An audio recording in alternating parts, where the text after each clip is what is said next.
আসসালামু আলাইকুম ওয়া রাহমাতুল্লাহ। আলহামদুলিল্লাহ রাব্বিল আলামিন ওয়াল আকিবাতু লিল মুত্তাকিন ওয়াসসালাতু ওয়াসসালামু আলা রাসূলিহিল কারীম আম্মা বাদ।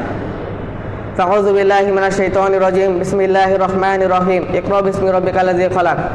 আলহামদুলিল্লাহ, সমস্ত প্রশংসা সেই মহান রব্বুল আলামিনের জন্য, যিনি আমাদেরকে সাপ্তাহিক অনুষ্ঠান ইসলাহুল বায়না আসা বর্ষা তৌফিক দান করেছেন। সকলে শুকরিয়া আদায় করি আলহামদুলিল্লাহ। দরুদ ও সালাম বর্ষিত হোক আমাদের নবী মুহাম্মদ সাল্লাল্লাহু আলাইহি ওয়াসাল্লামের উপর। সকলে বলি আল্লাহুম্মা সাল্লি আলাইহি আল্লাহুম্মা বারিক আলাইহি।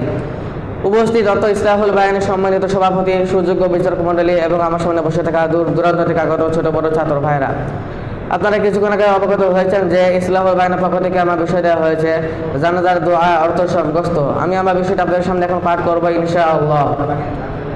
اللهم اغفر لحينا وميتنا وشاهدنا وغائبنا وصغيرنا وكبيرنا وذكرنا وأنثانا. اللهم من أحييته منا فأحيه على الإسلام ومن توفيته منا فتوفه على الإيمان. اللهم لا تحرمنا أجره ولا تفتنا بعده.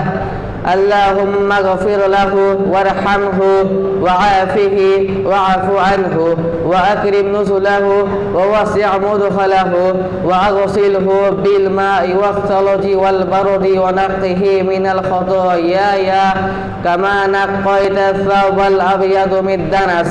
وأبدله دارا خيرة من داره وأهلا خيرا من أهله وزوجا خيرا من زوجه وأدخله الجنة وأعذه من عذاب القبر ومن عذاب النار. অর্থ: হে আল্লাহ, আমাদের জীবিত, মৃত, উপস্থিত, অনুপস্থিত, ছোট বড়, নর নারী সকলকে ক্ষমা করো। আমাদের মাঝে যাদেরকে জীবিত রাখবে তাদেরকে ইসলামের উপর জীবিত রাখো, এবং যাদেরকে মৃত্যু দান করবে তাদেরকে ঈমানের সাথে মৃত্যু দান করো, এবং তার মৃত্যুর পর তার নেকি হতে আমাদের বঞ্চিত করো না। তার মৃত্যুর পর আমাদেরকে কোনো সমস্যায় ফেলো না। হে আল্লাহ, তুমি এই ব্যক্তিকে ক্ষমা করে দাও, তার উপর রহম করো, তাকে পূর্ণ নিরাপত্তা দান করো, তাকে ক্ষমা করো, মর্যাদার সাথে তার আপ্যায়ন করো, তার বাসস্থান প্রশস্ত করো, তাকে ধৌত করে দাও পানি, বরফ ও শিশির দ্বারা। তাকে তুমি পরিষ্কার এমনভাবে পরিষ্কার করো যেমনভাবে তুমি সাদা কাপড় ময়লা থেকে পরিষ্কার করো। তাকে দুনিয়ার ঘরের পরিবর্তে উত্তম ঘর প্রদান করো। তাকে দুনিয়ার পরিবারের চেয়ে উত্তম পরিবার দান করো। তাকে দুনিয়ার সাথীর চেয়ে উত্তম সাথী দান করো, এবং তুমি তাকে জান্নাতে প্রবেশ করাও, এবং তাকে কবরের শাস্তি ও জাহান্নামের শাস্তি হতে রক্ষা করো।